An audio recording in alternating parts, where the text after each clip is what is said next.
So just in terms of thinking about syndromes, I wanted to talk to you about my next case, which is a 3-year-old girl who had a history of renal dysplasia, was on peritoneal dialysis, referred for evaluation in my office for a kidney transplant.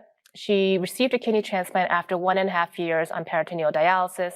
Her postoperative course was pretty unremarkable, except for elevated blood glucose level in the hospital, which is thought to be due to steroids. Her creatinine was normal for age at 0.3, and her medications were the classic medications that we use after kidney transplantation: prednisone, mycophenolate mofetil, tacrolimus, cotrimoxazole, and valganciclovir. As an outpatient, she's continued to do well. Her blood sugars still ran high in the 250 to 300 range despite fasting. Genetic mutation was done 6 months after transplant, which revealed an HNF1B mutation. So at the same time as all of the whole workup for genetics and to see why she had persistently high blood sugar levels, the patient developed acute cellular rejection, received a steroid pulse and anti-thymocyte globulin for treatment. But unfortunately, due to this treatment that would reduce her immune system, she developed norovirus diarrhea, which hindered treatment. She didn't actually get complete treatment of her cellular rejection. Her cellular rejection continued, progressed. The diarrhea progressed. She had multiple episodes of acute kidney injury.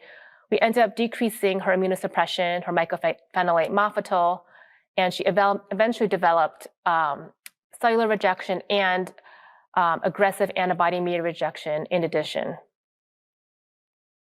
So 1 year and 3 weeks after receiving a deceased donor kidney transplant, the patient was restarted on dialysis.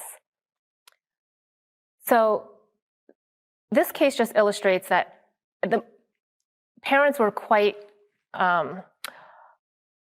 overwhelmed with the amount that they had to learn with their child having this new diagnosis of diabetes, in addition to having rejection and dealing with the kidney transplant. So it was just a stressful time for the family, and it would have been nice if we had genetic testing available to help with family counseling and planning and just realistic prognostication for the family. So HNF1B, just to quickly go over it, it's a syndrome which encompasses renal cysts and early onset diabetes. HNF1B is a transcription factor that's expressed in the kidney, liver, and pancreas. It's usually inherited in a dominant fashion. And like I said, it can cause cystic dysplasia, MODY, elevated liver enzymes, and you can also have magnesium wasting. So in this just pictorial, it just shows the different organ systems are involved with HNF1B, from the GI system to the kidneys and the CNS.